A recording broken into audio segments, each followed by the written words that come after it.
Good morning, folks, and thank you for joining us. We've got a nice sized group this morning, and you can join us in our first song, All the Good.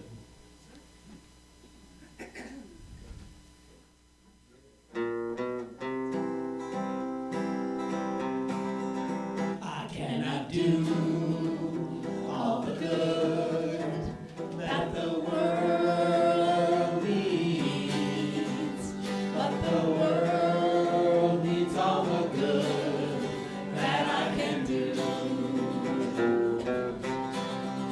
I cannot do all the good that the world needs, but the world needs all the good that I can do. I cannot do all the good that the world needs, but the world needs all the good that I can do.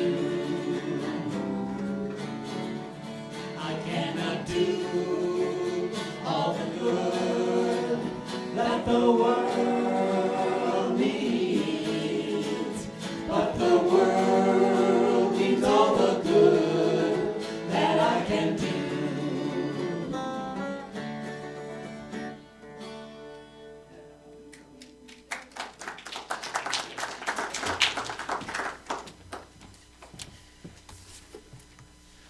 Good morning.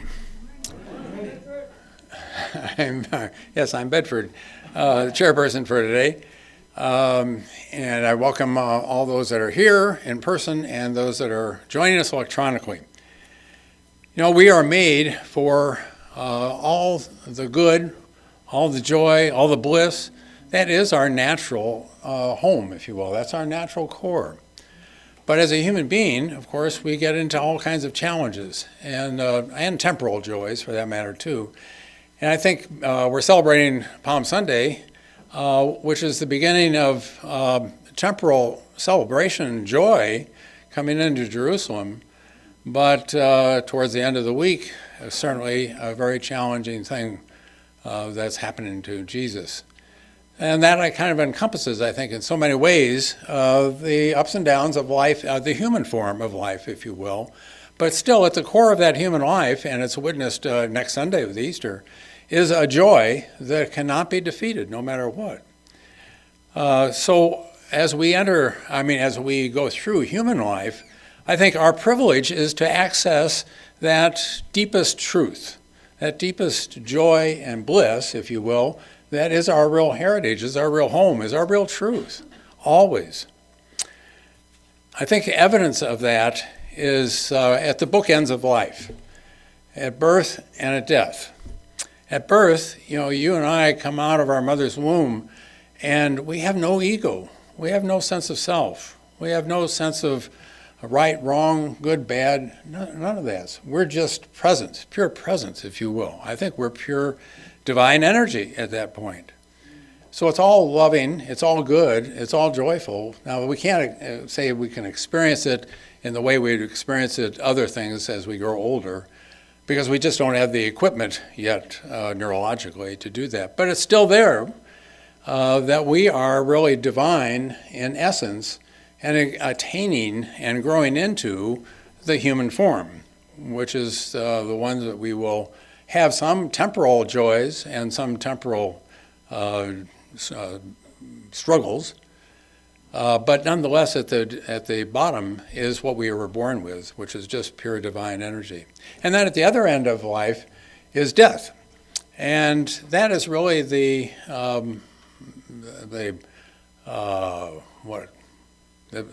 thing that we have to do, if you will, as we enter into our dying, is we need to let go. We enter into human life and think that, okay, I'm going to enter into this human form limitation and try not to be attached. But we become attached. And towards the end of life, that's really our privilege, if you will, is to let go and surrender and trust. As we let go, we revert back to what we entered into this world as, just pure divine energy. and then we're ready to make a transition. And so I'd like to share with you something that is from Stephen Levine, Who Dies, a book many years ago now. But he spent most of his life visiting and sitting with people dying, probably hundreds, if not thousands of people. And the book is a wonderful account of his journey with people as they were dying, as they were letting go. And so I want to read this that is in his book, and it's about Maharaji, a Hindu saint. It says, "We're all stir-crazy, been in the body for so long. And on the day he died, Maharaji whispered, 'Today I am released from central jail forever.' But we are not in the body," goes on. "The body is in us. We are not in the body. The body is in us. The body depends on us for life, not us on it." And that's the attachment, I think, that we wrestle with. No, the body depends on us for life, not us on it. Jesus said, "I am the light." All of us. The ever-shining light. That's the truth. The ever-shining is our core and expresses an endless joy and bliss, regardless of the human facts of distress. So in Chinese medicine, I want to share with you a little exercise this morning. Are you ready? There are known as inner wells of joy coming, I would say, from our core, supporting vibrancy and harmony. It's known as the radiant circuits. They use the same circuits as the meridian points, the chakras, the auras. And they can be used to restore health and vibrancy. And it's always available, not always activated, but we can activate it at will. And there's an exercise called Heaven Rushing In that I'd like to share with you. So if you would stand up and give yourself some space, because you need to allow heaven to rush in for you. And initially I'd like for you to put your hands on your thighs, fingers spread. Oh. Thank you. Hopefully you can hear me anyway, because it's going to be hard to do this holding this, but I'll try. Anyway, so you start this way, taking deep breath in and exhale. And then bring your hands up in prayerful fashion. And take another deep breath in and exhale. And then next, stretch your arms all the way up with about 3 feet between your hands. And open the palms so that you're now, as you breathe in, allowing heaven's blessings to come in fully. And imagine that you are reaching to the heavens, and the heavens are coming down. And you may look up, and you look up at the vastness of the heavens, and the energy all around you. And feel the pulsating energy coming through you. If you can't feel it, know it, imagine it, because it's true, it's there. And now, as you grasp all that energy, or it's filled in your hands, bring the hands down like this and cover your chest. There's a vortex in your chest that you feel that heaven's blessings into that vortex. Feel it rushing in. That's heaven's blessings coming into you. And filling your heart, your mind, your body. And then if you like, you can move those hands to any part of your body that needs a release from tiredness or any aches or pains. For me, it's my right shoulder. And that same energy can be used to heal and restore and give vibrant energy to. And this is heaven rushing in. It's a Chinese, old Chinese practice from the radiant circuit. You just activated your radiant circuit. It's within you.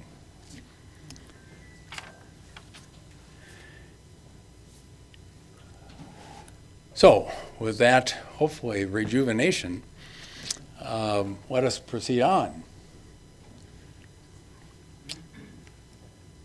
to the vision statement. And together, let's stay a world powerfully transformed through shared spiritual awakening. And then together, let's do our mission statement. Advancing the movement of spiritual awakening and transformation through unity, a positive path for a spiritual living. And our values together: abundance, acceptance, community, diversity, integrity, joy, and love. And we celebrate our children with this affirmation together. Unity of Appleton sees the divinity in all children and nurtures their unfolding spirituality. And our daily word for today, Palm Sunday: the Christ which within protects and clears my way. As I enter Holy Week, I reflect on Jesus' triumphant entry into Jerusalem and how the multitudes greeted him, shouting, "Hosanna! Blessed is the one who comes in the name of the Lord." Like so many, I have used the sacred time of Lent to cleanse my soul of beliefs and habits that no longer serve me. I have felt blessed as I have opened my heart to the healing, cleansing waters of Spirit. Now I feel ready to welcome a greater awareness of the Christ within me. Every part of me quivers with eager anticipation. The world seems fresh, and I feel newly alive. I behold the Christ in me and in all others. With joy, I celebrate. With gratitude, I humbly bless the Christ in me and in everyone. And from Matthew: blessed is the one who comes in the name of the Lord. So together, let us recite the affirmation at the top. The Christ within protects and clears my way.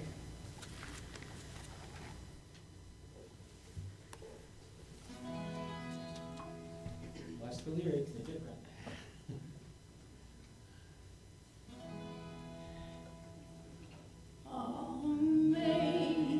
Amazing grace, how sweet the sound that sings deep in my soul,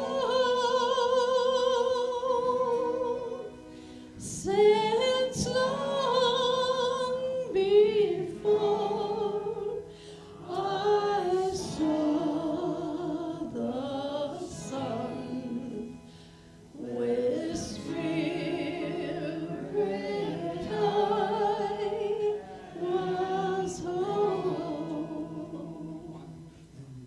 Every challenge in my life, with Spirit I've flown free. Sweet grace has been my constant guide. I know sweet liberty. Wherever life will take me next, with Spirit's eyes I'll see the path that's in the blessed flow. With Spirit I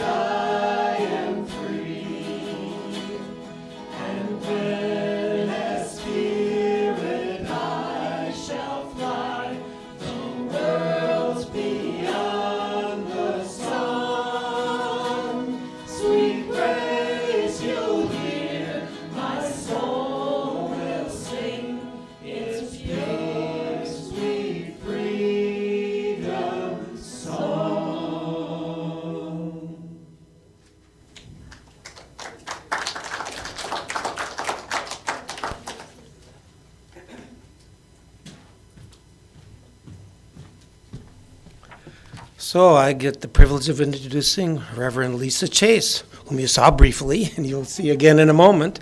And she's coming to us from Ohio.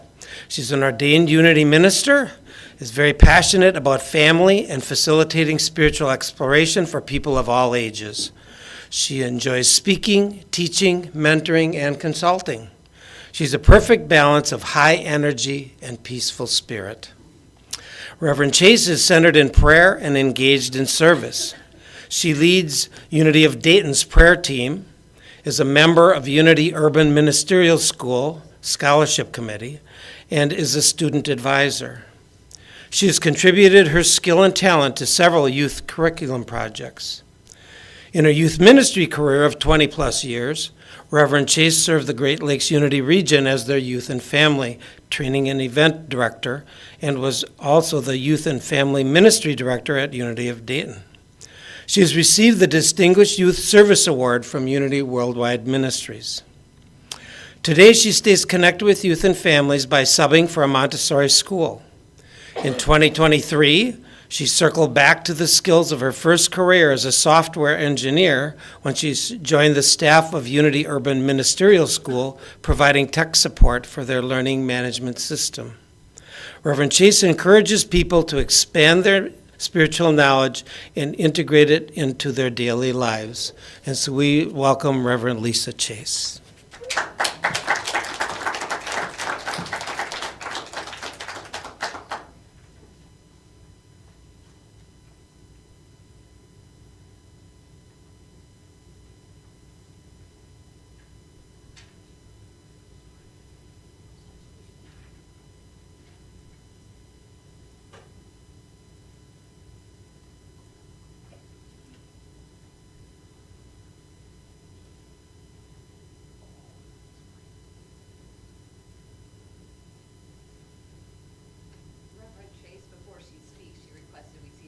Wow, your breath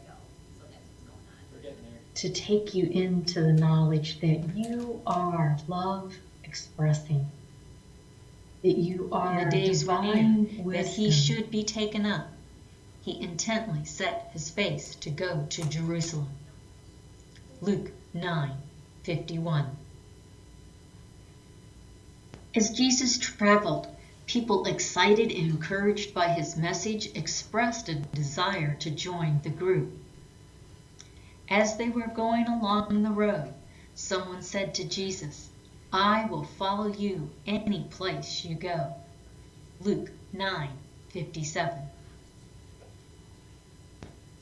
He told them of the difficulties they would experience following him. Jesus said to them, "The foxes have holes to live in, and the birds have nests, but the Son of Man has no place to rest his head." Luke 9:58. Some still wanted to be part of the new movement. Yet when Jesus said, "Follow me," they said, "But first allow me to bury my father, to bid farewell to those who are at my house." To this Jesus said, "No one having put his hand on the plow and looking back is fit for the kingdom of God." Luke 9:62. From among those ready, willing, and able to teach and heal, he found 70 to do so. Now after these things the Lord also appointed 70 others, and sent them 2 by 2 ahead of him into every city and place where he was about to come. Luke 10:1. On his way to Jerusalem, Jesus taught multitudes of people about the kingdom of heaven. He told parables, performed healings, and answered questions. He visited with poor and rich folks, outcast, rulers, children, tax collectors, lawyers, and Pharisees. He went on his way through cities and villages, teaching and traveling on to Jerusalem. Luke 13:22. He comforted people. He angered and even frightened others. "Woe to you, scribes and Pharisees, hypocrites! As he said these things to them, the scribes and Pharisees began to be terribly angry. Luke 11:44 and Luke 11:53. He was warned that authorities wanted to assassinate him. However, Jesus continued on his trip to Jerusalem. Some Pharisees came, saying to him, "Get out of here and go away, for Herod wants to kill you." Jesus replied, "Nevertheless, I must go on my way today and tomorrow and the next day." Luke 13, verses 31 and 33. Just outside of Jerusalem, Jesus sends for a donkey to ride into the city. He sent 2 of his disciples, saying, "Go on your way into the village. You will find a colt tied. Untie it and bring it." Luke 19:31. As Jesus entered Jerusalem, he was greeted by excited people, cheering, honoring, and praising him, shouting, "Hosanna!" The whole multitude of disciples began to rejoice and praise God with a loud voice for all the mighty works which they had seen. Luke 19:37. The next few days, Jesus told parables, healed people, and challenged unjust and exploiting practices. He did so until his death. Every day Jesus was teaching in the temple, and every night he would go out and spend the night on the mountain that was called Olivet. Luke 21:37. The end, the beginning of Holy Week.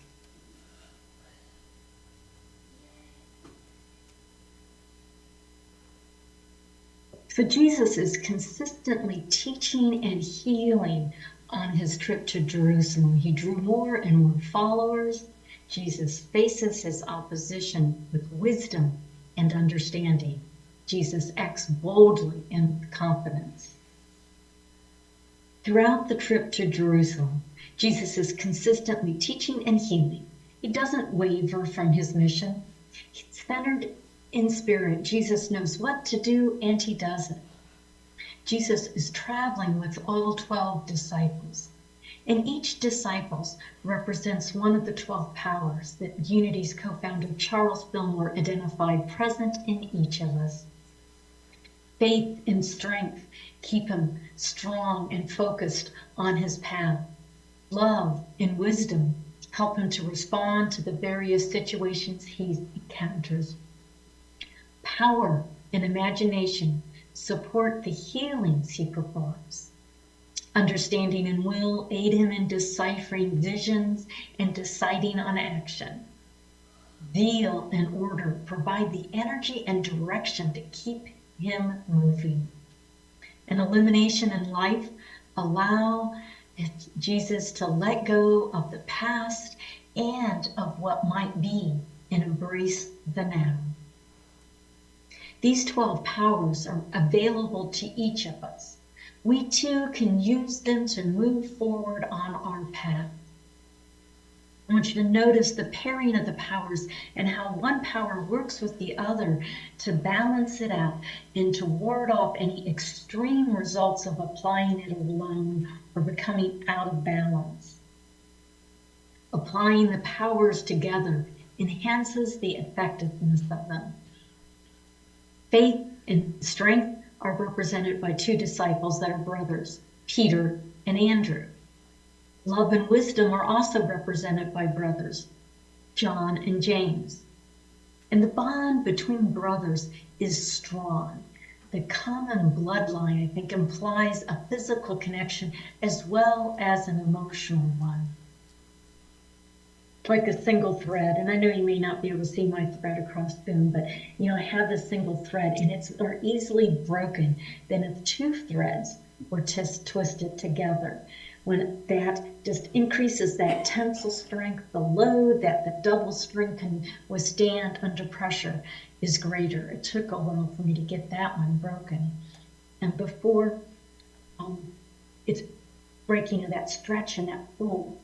Just, it took a while to do. And so let's take a look at these remaining pairings in the 12 powers. We have the pairing of power with imagination. And this is rooted in friendship.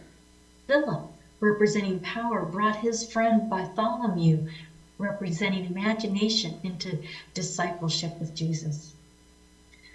So Philip, power, went with Jesus to call Bartholomew, imagination. And our power is our ability to give voice to thoughts and feelings. And that's what's calling imagination, our ability to envision and dream. The power centers of understanding and will occupy the same general area of the body, the front of the brain and the center of the brain, respectively. The power centers of illumination and life are near one another too, in the lower abdomen. And I see zeal and order, both are primal energies. Zeal being enthusiasm from the base of the brain, and order, a natural, continual cycle. All of the 12 powers combined together create a tensile strength of 12 to the 12. 12 times 12 times 12 times 12 times 12, on and on and on there. And a cord of spiritual power is created. It's not easily broken by any manual strength. Jesus continues to be who and what we are as he travels to Jerusalem with this spiritual cord of power. Centered in spirit, Jesus knows what to do, and he does it. He teaches and heals as he journeys to Jerusalem. Knowing we too can employ those 12 powers, creating a spiritual cord of power to carry us with us on our life's journey, being who and what we have come here to be, co-creating a life of peace, love, and joy. Centered in spirit, I know what to do, and I do that. Would you say that affirmation with me? Centered in spirit, I know what to do, and I do it. Jesus drew more and more followers on the trip to Jerusalem. Everywhere he spoke, people of all walks of life were drawn to him. Some said, I'll follow you and go any place you go, and were ready to do so, even though the journey was going to be tough. And Jesus told them about that. He said, your basic needs for survival are not going to be met. He's saying the Son of Man has no place to rest his head. That place of shelter is a basic need. So you're not going to have any shelter. It's more than just an inconvenience. You're going to be exposed. You're going to be vulnerable. You might even die without shelter. Some people hearing this changed their minds. A few desired to set their affairs in order, saying, first allow me to. And others were ready, willing, and able to follow Jesus right then and there. It's like us hearing that spiritual truth for the first time and not quite ready to adapt it, not ready to change our lives. And, after a while we do hear it and we get ready, willing, and able to move forward. And from all those that were there following Jesus, 70 were selected and paired up to find places where Jesus' teachings would be welcomed. They went ahead of them out and about. And each one of us falls into one of these groups of followers. And in each group of followers over time, the non-followers are those that are ready, but not quite. They're almost. Let's first look at the non-followers. I'm willing to change, or am I unwilling to change in order to live the truth I know? If I'm unwilling, I'm in the non-followers. I may be even sad knowing that I'm unwilling to do what it takes. That's that divine discontentment working with us. When I'm in this non-following group, I'm allowing the obstacles of life, the barriers to stop me when I'm in that negative state of mind. And over time, I think we change and we become part of those that could not give up the treasure to enter the kingdom and fall into the almost ready but not quite group, and might be saying things like, "But first allow me to." We're in that group of folks. I'm in this group when I say, I'm too busy to meditate, when I put off doing what I know is right, when I'm unwilling to forgive, when I'm not practicing spiritual law, when my thoughts have gone astray, my spiritual practices have lost priority. That's when I'm not quite ready to follow all the teachings I know. And then I'm in the multitude of followers when I am attentive to the teachings of Jesus, when I'm practicing compassion, living life abundantly. Recall that Jesus represents the divinity within me metaphysically. And so I'm speaking about following our own inner wisdom. When I adjust the practices of my life and the thoughts I hold in mind, I'm following the Christ's presence within and co-creating a life of peace, love, and joy. I'm replacing thoughts of resentment with forgiveness, thoughts of lack with abundance, negative self-talk with self-care, thoughts of unworthiness with the knowledge of being enough, and fears replaced with love, discontentment with peace, complaints with appreciation and joy. I'm releasing and letting go of misconceptions. I'm gaining wisdom and spiritual understanding. My life is transformed when I'm embracing the truth of my being and bringing forth my higher self. And through living in accordance with spiritual law, the Christ within is manifest and in expressing the divine light that I am. It's from this group of followers that 70 are selected to represent the movement. The Lord also appointed 70 others and sent them 2 by 2 ahead of him. And looking at 7 means completeness. Multiplying it by 10, is increasing it tenfold. 70 represents completeness in multiple realms, in the physical and the spiritual. So these followers are sent out 2 by 2. I think that means we're not meant to be on our own living this truth. We are supported on our journey by others, by a spiritual community. And perhaps this could be for accountability, but I think it's more so for encouragement. The results of being paired are similar to the pairing of those 12 powers. Working together in our full commitment to Spirit increases our effectiveness. Thus, greater things can be accomplished together than by ourselves. More and more positive thoughts follow us. We have a great multitude of spiritual thoughts supporting us on our trip to Jerusalem. Centered in spirit, I know what to do, and I do it. Let's say that again, together again. Centered in spirit, I know what to do, and I do it. Jesus faced his opposition with wisdom and understanding during the trip to Jerusalem.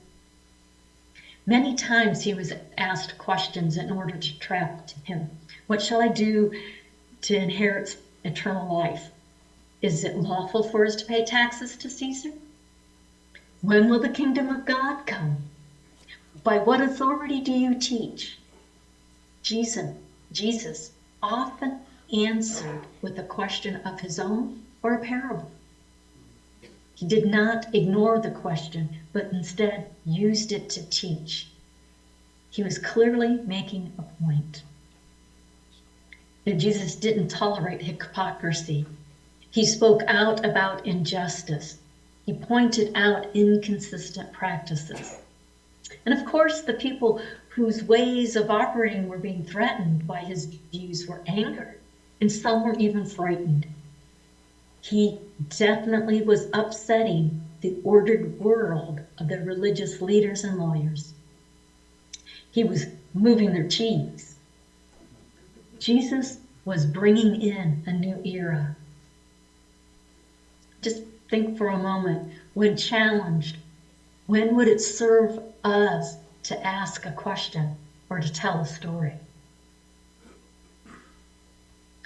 Although I tend to make all Pharisees out to be in the wrong, not all Pharisees were on bad terms with Jesus. Not all of them wanted to kill him. Some warned him that his life was in danger, telling him Herod wanted to assassinate him. To that threat, Jesus replied that I must continue with my plans, teaching and healing. And Herod represents ego, Jesus, the divinity within us. You can look at this as ego wants to rule our mind. That spark of divinity within us knows not to run away, but to continue on, to cross out error thoughts, to release those negative thoughts. And crossing out those error thoughts is the metaphysical meaning of crucifixion. I face opposition to my spiritual growth with wisdom and understanding. Centered in spirit, I know what to do and I do it. Once more together. Centered in spirit, I know what to do and I do it. Jesus acts boldly with confidence as he enters Jerusalem. Jesus rides through the city gates of Jerusalem on a donkey. In doing so, symbolizes the arrival of peace and dominion over ego. The donkey Jesus rode was a colt, a male donkey under 4 years of age. Now, a new king would ride a colt to show a transfer of rulership. And a king rode a horse to show he was ready for war. Jesus sets the tone by riding the donkey. I'm king, I'm ruler of my mind. My higher self rules all I do.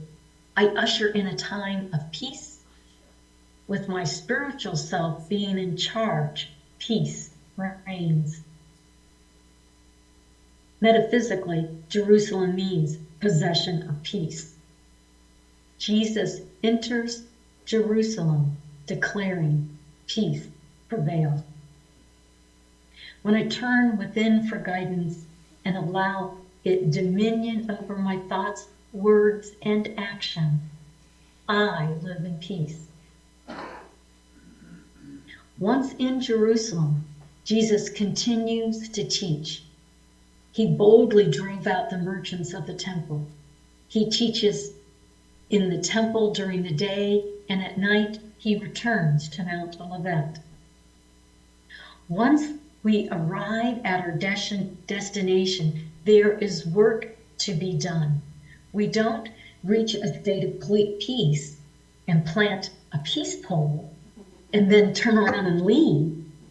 No, we go to the house of Jehovah, the temple. We enter into our connection with Spirit and chase out anything that is attempting to block our spiritual understanding.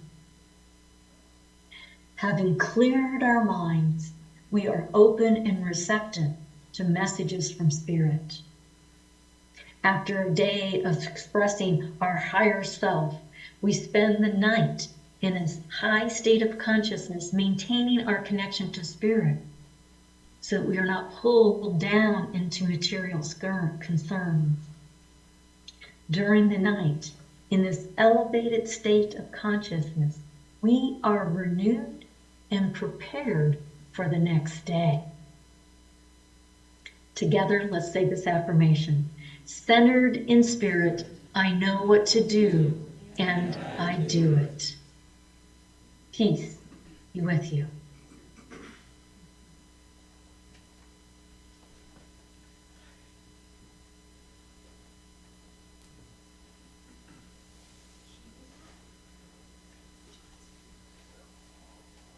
Will I follow this with a meditation? I can do that. I'm just not quite sure where. So that's what I will do now. Sorry about that, just not having quite the flow of the service down. So I'm going to invite you to center yourself, to breathe into that power center of love, and know that you are love expressing, and that you have and activate that power of divine wisdom, and so that your power of love is guided by wisdom. And then I invite you to focus in on the power of faith and knowing that you can walk with confidence and strength. Your Spirit is there guiding you. You have faith in these actions that you're taking guided by Spirit. And that the power that your thoughts, words, deeds, and actions reflect your thoughts and mind. And that you can see through the power of imagination that which is yours to do. You can see the outcoming of the changes that you're bringing into your life. And the power of will and understanding are active in your lives too, where you're gaining that spiritual understanding and using that executive power of will to decide what action to take and going forward with it. And that enables you to enthusiastically to embrace that through the power of zeal, to embrace what you're doing because you know you are doing it centered in Spirit. And that things are in divine order. You allow that divine order to unfold with ease and grace. That power of release and life are active in you too. You're able to let go and embrace the new, and that you live vibrantly. And so I invite us to take these 12 powers that we've activated and these thoughts about them into a moment of silence.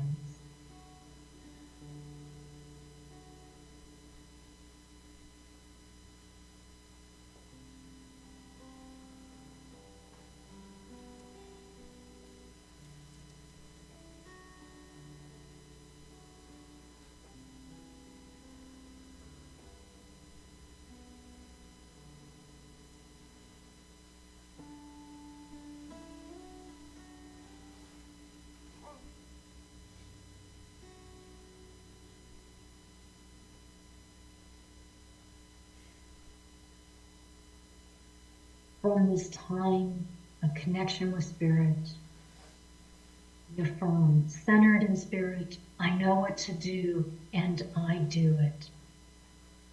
Thank you, sweet Spirit. And so it is. Amen. Amen. Amen.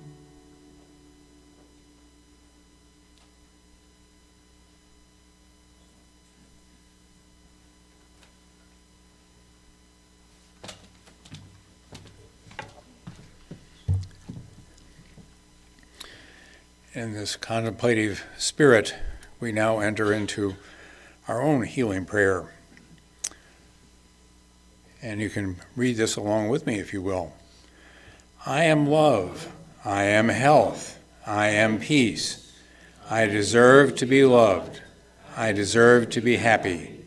I deserve to be healthy. I am a child of God. I deserve nothing less. Today I accept my healing of body, mind, and spirit. I forgive myself for the mistakes I made without forgetting any, because I am not guilty of anything. I could not act any other way in those moments. I forgive all the people for whom I felt anger.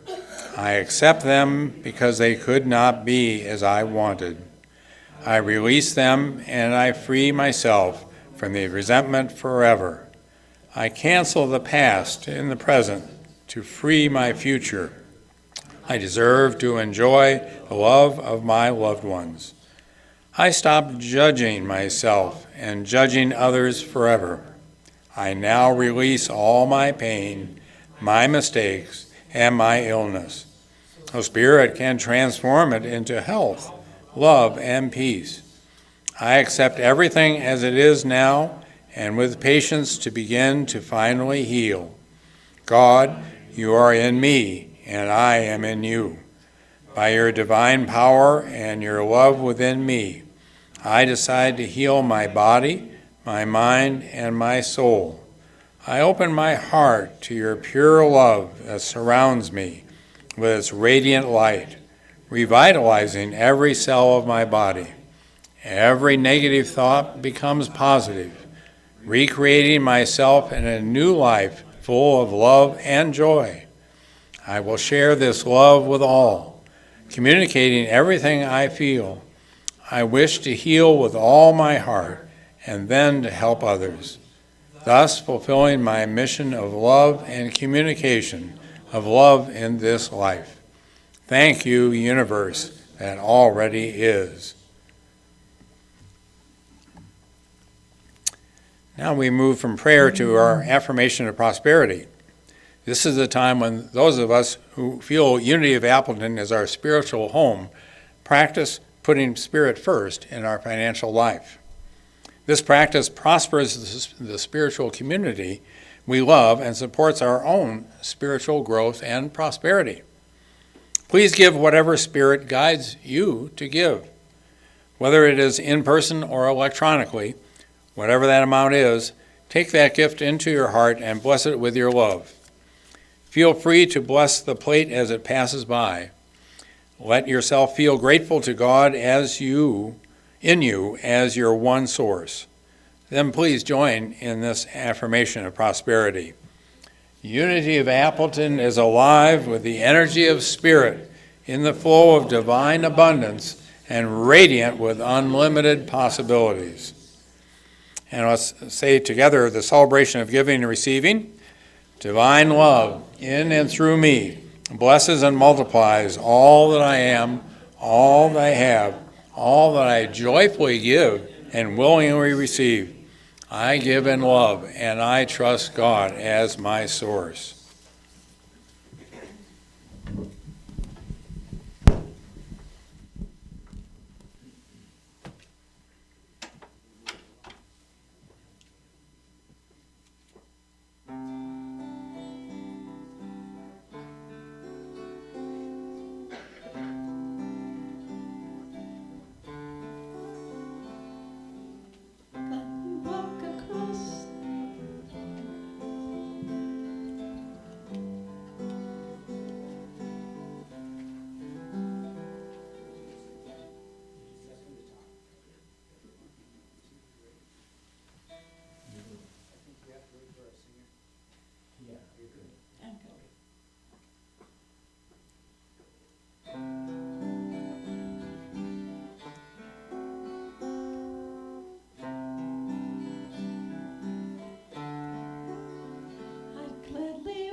The desert with no shoes upon my feet, to share with you the last bite of bread I had to eat. I would swim out to save you in your sea of broken dreams. When all your hopes are sinking, let me show you what love means. Love can build a bridge between your heart and mine. Love can build a bridge. Don't you think it's time? Don't you think it's time?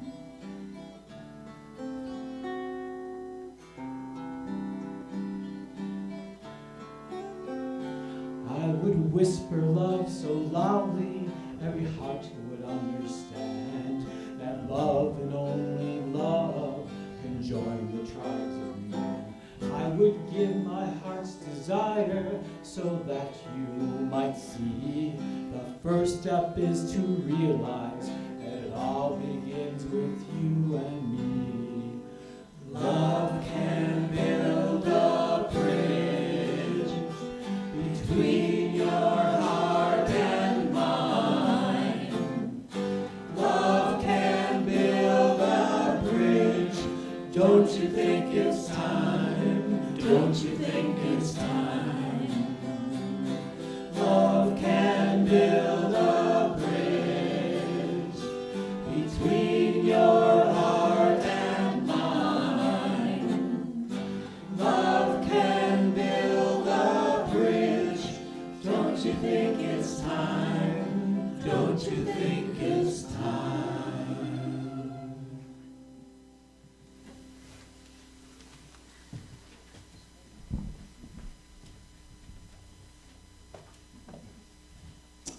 Let us receive these gifts. Love does indeed build a bridge. Love does indeed heal all.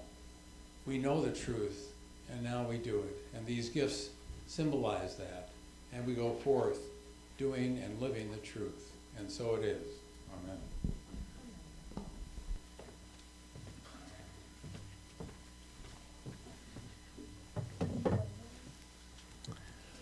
So it's time for announcements. I think. Ongoing book studies at Unity, A Course in Miracles, a book of my heart, Made Easy by Alan Cohen. On Fridays, actually now too, on Fridays, the Course in Miracles book, from 1 to 2 p.m., led by Karen, Sophie. And on Mondays, from 6 to 7 p.m. tomorrow night, the Way of Effortless Mindfulness will continue. All are welcomed. Can't make the Course in Miracles Made Easy book study on Fridays? Good news! Another study of this book starts next Tuesday, April 2nd. That won't be this coming Tuesday, but a week from Tuesday, from 6 to 7 p.m. via Zoom. Please sign up by emailing at unityofappleton.org or get a Zoom invite, and there might be a sign-up sheet, I believe, in the Connect and Serve table. From the Earth Care team, if you have a sunny window or a growing station in your home, this is the time to cover some dear little seeds in soil, nurture them with regular watering and love, and watch them grow. Mark your calendars for the 3rd annual plant sale, May 5th. The book study upstairs is over. Are we meeting today or not? Okay. Wondering what to do after the service on Sundays? Well, Adventures in Resilience by Sharon Connors. This book study will be Sundays, 11:30 to 12:30, starting April 7th, led by Emily Ilge and Karen Gilmore. Sign up at the Connect and Serve table. Karen has 8 copies of the book for sale. And let us stand today, now, for the prayer of protection, with arms outstretched, and we recite together. The light of God surrounds us, the love of God enfolds us, the power of God protects us, the presence of God watches over us. Wherever we are, God is, and all is well. Here we go. This little light of mine, I'm gonna let it shine. This little light of mine, I'm gonna let it shine. This little light of mine, I'm gonna let it shine. Let it shine, let it shine, let it shine. We've got unity, together we are free. We've got unity, together we are free. We've got unity, together we are free. We are free.